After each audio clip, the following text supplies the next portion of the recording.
What's up, hockey fans? Welcome to the first episode of the Posthuggerspodcast. How we doing, Steve? Oh, I'm doing great, my friend. It's awesome to be starting the Posthuggerspodcast with you. Something we've been talking about for a while. So excited to be here and doing this. Very, very excited. Who do we have in the crease today? Today we have none other than my buddy, our pal from Pigeonhole Hockey Podcast. Let's bring Chris on in, and we'll start this conversation going. Yeah, how you Chris, doing, gentlemen? How you doing, Chris? Doing all right. I'm excited you guys have started a new podcast here. Yeah, no, definitely. We want to thank you for definitely pushing us to do this. We wanted to definitely do this for a long time, and we're really appreciative you gave us a chance to be on your podcast and show what we could do to the world. That's for sure. Well, no, I mean, I think from the moment we brought you on as a guest and then thereafter, and including and specifically talking about you, Heath, because Steve was one of the original co-founders of Pigeonhole Hockey, but from the moment we brought you on, I was kind of already telling Steve, I said the kid has a natural gift that he should be kind of already launching one of these on his own going down the road. And as our conversations went, I guess as they went through the last couple years, here it is. You guys started Posthuggers, and pretty excited to see where you go with it.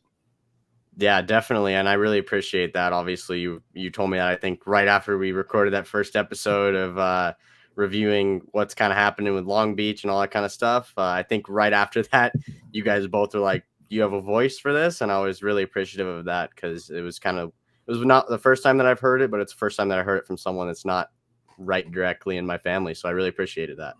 Well, also to give you the heads up there, Goldie, is, when it came down to interviewing people, sometimes you have to work harder with people than you have naturals, and you were a natural at it. But to throw things back here a bit, Chris, so let's talk about how all of this, like Pigeonhole, actually started. Ooh, well, Steve, I think me and you met online. That's what Yeah, nothing weird about that. Well, we were part of GGSU, right? And we were talking hockey stuff, and then me and you ended up on some of the same threads over and over again, and then it just kind of grew from there. Like we just started talking back and forth, and then when I found out you were over in the UK playing some hockey, I desperately wanted one of those Cardiff Devils jerseys. And then it started with some swapping of memorabilia. And then, it was hilarious, everyone. Chris and I would sit on the phone once we started talking, and we would talk an hour and a half, 2-3 hours, and it would just fly by. And it was just about everything hockey. So at one point, Chris was like, why don't we start a podcast? And I'm like, sure, why not? Like, just two knucklehead goaltenders talking about hockey, why not? Let's go for it. And then it took off from there, Chris. That it did. Yeah, because I don't know, man. I think the first time we developed a podcast idea was well over a year before we actually decided to do a podcast. I know that I think both you and I have pretty demanding jobs, and adding the extra workload of a podcast wasn't necessarily something we saw as a good fit at the time. And then, COVID happened. Yeah. That slight interruption to our lives, right? Just happened to pop along. Yeah, no. And I'm definitely grateful that you knuckleheads met online, and it brought us to this great moment here today where we're shooting our first ever Posthuggerspodcast episode. So it's definitely I'm glad that two knuckleheads met online and created a podcast. And then I was lucky enough to be a guest on that podcast. And here we are today. Yeah. And talking junior hockey with Pigeonhole Podcast is what led us over to Goldie. Goldie, tell us where you are now. Yeah, I'm over at Stony Brook University. I'm playing D1 hockey for them right now in New York. So yeah, no, I'm living the dream. Being a collegiate athlete, it takes time and it takes effort. But I'm definitely living the dream. I couldn't imagine being anywhere else playing hockey. So little nerve wracking at first, but the biggest move of my life really was from the West Coast in Las Vegas to New York. And, but hey, I'm definitely grateful that Stony Brook gave me the opportunity, and I'm definitely looking to run with it in year 2. Hey, Chris, let's hear about what, when you started your hockey career and then where it took you. Oh, I wouldn't call it a career. I just played. I think the only one of us here that had a remote, even close to a career, is going to be Heath here. Steve, I think you have probably the next best bet, and then there's me.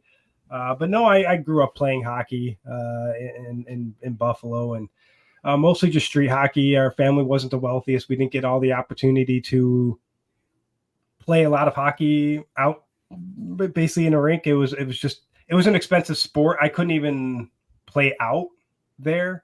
So I just grew up, playing roller hockey, a lot of roller hockey.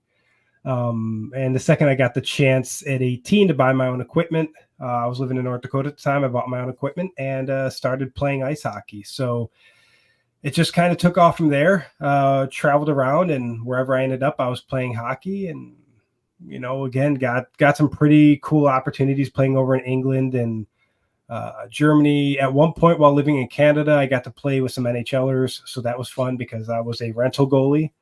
And they come back to play with the boys over the summer. And those would be the leagues, I could be called into as well. And so, yeah, it got me a chance to get on the ice with a lot of really interesting people, cool people over the years, take me a lot of interesting places. But I wouldn't say I had a career. But yeah, I love hockey. Hey, you strap the blades on, you put those pads on. It's your own career, it's your own path, your own journey, my friend. So, but you had the origins like I did. Mm-hmm. Tons of street hockey, right? Yes. Oh yeah. Car. yeah. No. I think that's where pretty much every hockey player kind of starts, is street hockey. I remember that was kind of where I grew up. I remember being a little kid out there with my dad shooting as hard as he could. I had no player pants or goalie pants on. I was basically unguarded in the nether regions. I took too many there that I would like to say probably made me into the goalie I am today. Hey, we're apologizing to the future Miss Goldsmith. Hey, if the kids come out a little wonky. Yeah, you could thank Grandpa Goldsmith for that one. But no, I mean, I definitely started there, and then kind of worked my way up, and went into street hockey with the fellas in about middle school. We'd go over to my buddy's house, and he'd have 2 nets, and strap on the pads and strap on the roller blades. And I remember very, very distinctly, it was a cul-de-sac, so it was that great area to play street hockey in. What a cul-de-sac, lucky. Oh, yeah, right. Yeah, right. He had a cul-de-sac, so we'd go over there after school because he was literally right across from the school that we were at, and it was just a great blast. And I remember you missed the net wide, though. It's going down a complete downhill. So all right, so there was your negative. Ours just took off like down a very long street. Or, in the middle of winter months, Chris, because you can relate to this part, when the snow banks were 6 feet high, and I'm not exaggerating, and somebody fired a shot in the middle of somebody's yard. Yeah, that tennis ball was not showing up until the spring. No. We just don't want to be off angle there because we had and rest his soul, we had Walter across the street from us. And whenever we'd be playing hockey, we had an audience. God help if you stepped on his lawn. Oh, we had one of those too. Oh, ours was named Peter. Man, that guy was mean. Like he would go. This dude was so nuts about his grass, and this is not an exaggeration. He would snow plow his lawn area in the winter months to get to his grass. So what? I'm not kidding you one bit. There was a pebble in his lawn. He would lose his mind. We're like, what does that have to do with us? If there's a pebble on your lawn? Right? Like there's natural rock along the side of the road. It's going to happen. Cars just pulling up on that. I'll do that. That guy was bonkers. Mm-hmm. But to my playing career, it was Sault Ste. Marie, Ontario. I call us the McMurray Avenue gang. That's the street that I grew up on. And, everywhere, it didn't matter. Like where I grew up, we had an awesome neighborhood for kids for hide and go seek. We play, guns out in the street. We had a forested area that we do it. But the one constant was street hockey. Summer, fall, spring, winter street hockey. And you could go around the blocks and there was always a game, but there was a big core of us that would play, and we had some epic battles. And one of my favorites was probably around the 8th grade, where we played into sunset. We could barely see anything. The game was tied 2-2. And then one of them fired, the shot that we lost, but they fired that shot and you couldn't see the ball again at that point. There was nobody to block it, nothing to happen. And we were on the losing side. That loss hurt. But I started playing goal and ice hockey around the age of 8, that's when they're first strapping pads on kids. And I was just a natural at it. So when I went in, the coach right away asked my dad, does he want to play more? And of course, my answer was yes. My dad's answer was hell no, because of the cost of goalie equipment and knowing how often he was going to have to replace that stuff. But yeah, it was funny afterwards. I was actually a pretty good defenseman too, but one heck of a shot blocking defenseman, to be honest with you.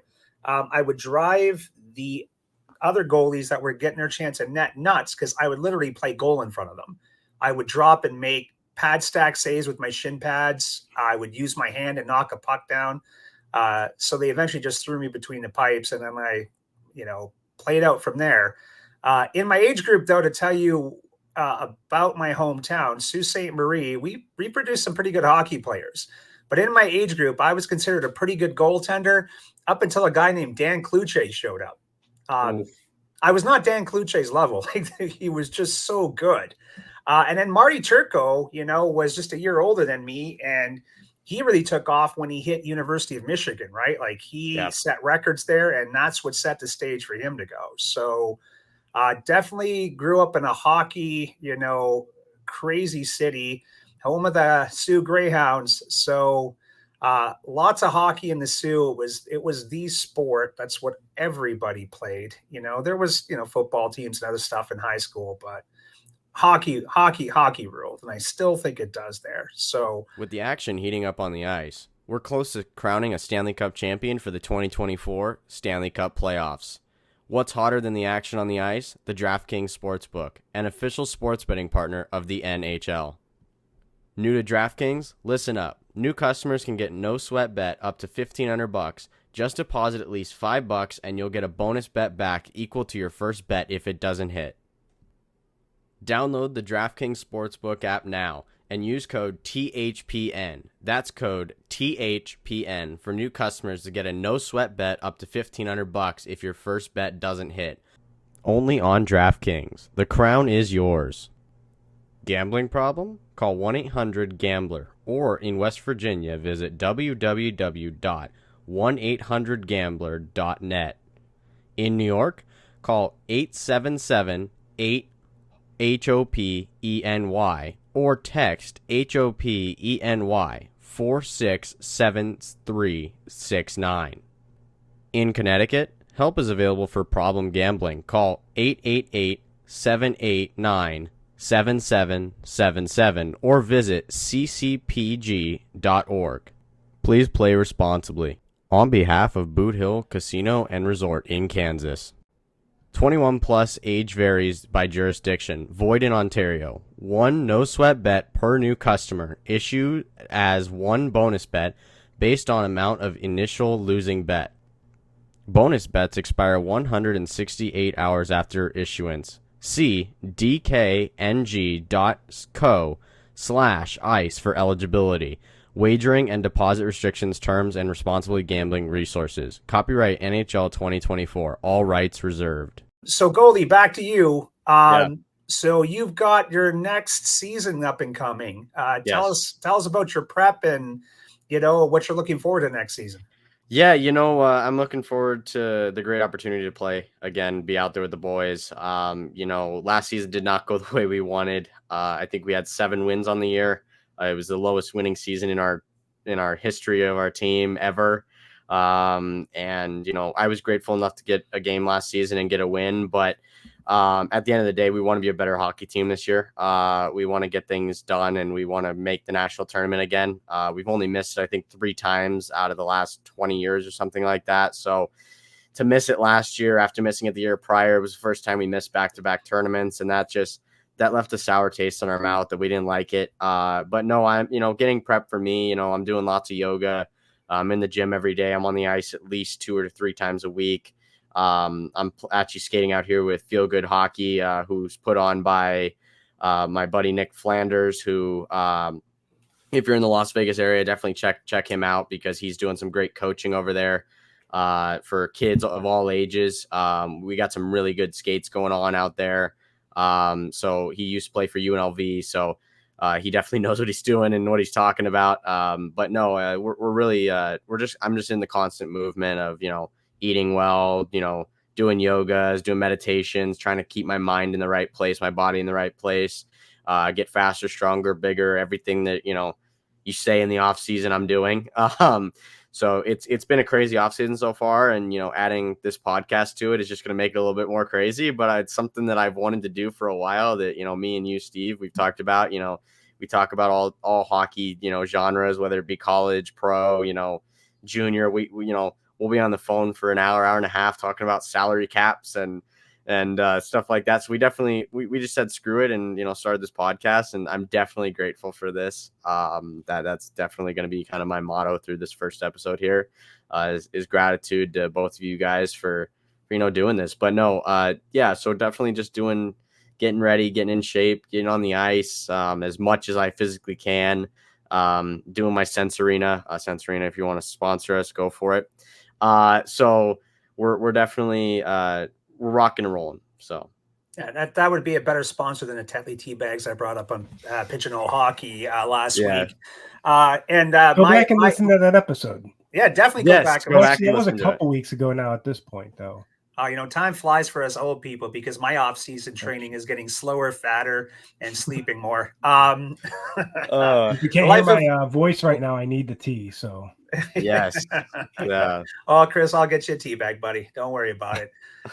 So, Chris, talk to us about what you're doing right now. And what you're looking forward to with Pigeonhole Hockey in the upcoming season. Yeah. So, basically, right now with Pigeonhole Hockey, 4 years ago we started basically covering everything, and we quickly found our niche was junior hockey, and having at that point just we were shooting the shit about the Ogden Mustangs and different games I was going to, and like Tucker Thorstad trying to knock over my $5 beer. So, and Chris, it's still like I wish you didn't have to move because I had that trip planned for the very next season to come out and meet you, to go, because Utah's beautiful. So to go hike and watch some hockey with you. But yeah, go ahead, because that's still a little heartbreaking for me. Oh, well, who knows if we're going to stay on Vancouver Island? We will see. But yeah, I mean, there's opportunities that have come along, and that's why I say maybe not even Vancouver Island, but for the podcast itself. And so we're just going to, at this point, kind of shift our focus to, instead of we've been covering right now, for lack of a better, I guess of the last few years, Western junior hockey with the Western USPHL, which would be the Northwest, Southwest, and Mountain Division, and then the Mountain Division, which became the NCDC. So we've been kind of covering them as well as the VIJHL, and we've definitely talked to our null teams and EOJHL teams and SIJHL, college. We've kind of gone all over the board with different organizations and people we've chatted with, and we still will kind of stick down that route, but our main focus will be the NCDC Tier 2. It's where the Ogden Mustangs remain. It's I've followed the now 6, well, I guess I say now 6 teams because there's only 3 of the original teams that I started watching left, which would be Utah, Pueblo, and Ogden. But there's 18 teams in the NCDC, and we're just going to be giving them all coverage, and looking forward to doing that. All right, and the other thing that I got to give Chris a lot of props for is giving sound and sage advice to junior hockey players and families, right? 100%. So the podcast wasn't just about reporting on games and giving our opinions. And by the way, the goaltender's opinion rules, just so your viewers are aware of this. But it was Chris advocating for these junior players, giving them great advice, bringing on great guests to help guide people through. So major props to Chris for doing that, because it's a tough thing, especially, when you've got a young kid that you're going to send off to go play junior hockey somewhere. Sometimes they're not getting the best advice. Sometimes they're landing on a great team in a great program, and sometimes they're being taken advantage of. Yeah. So big props to Chris for that, for taking care of the hockey community as well as reporting on it, and also giving a voice to young hockey players. Like Heath was one of them, right? We gave a voice to Heath, and now he's out here ready to promote other hockey players. Yeah, no, and Chris, definitely, keep doing what you're doing over there. We will, come on as frequently as we can, obviously. But no, definitely keep doing what you're doing over there, because I mean, it's worked. I know that from experience, I know coaches do listen to it. And me and you've talked about that on multiple occasions, where all of a sudden you'll post a guy and then team that listens to your podcast signs him. So, it's these guys, it's the little things that you're doing that are just growing the game of hockey, and helping junior hockey players. And, you're always open to hearing, things that may have happened at teams or things like that. And, that can really help kids steer away from bad teams, bad organizations. And, you could steer them in the right direction. As for, hey, this organization is known for doing X, Y, and Z. Whereas, when you're just signing a contract with a team, you really don't know what you're getting into unless you played for that team prior or that coach prior. So no, definitely keep doing what you're doing. And, we're excited to definitely hear what you're talking about with the NCDC. I know me and you've talked about that at great lengths, that, there's some big things that are going to be happening with Pigeonhole over there. So I'm very excited to see where that goes. Yeah, and I guess the whole focus, like you guys have said, for us was, once we got down the junior hockey rabbit hole, as much as I loved different programs, I started to be unhappy with what I was hearing about other programs. So, I've had a lot of parents and players, mostly parents, reach out over the years, and like, hey, not really happy with the program my kid's playing for in this league.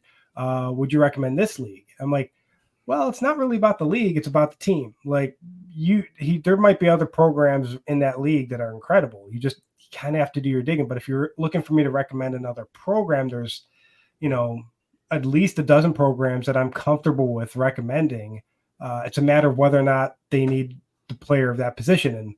And I never make any promises. I'm not a hockey advisor, but if a player's name wants to become available unofficially, then their parents usually reach out, and then I, kind of snoop around some teams in different leagues, because I snoop, and depending on their nationality too, because if you're not an American and you want to play in a league like the NA3, it's going to be a little bit tougher.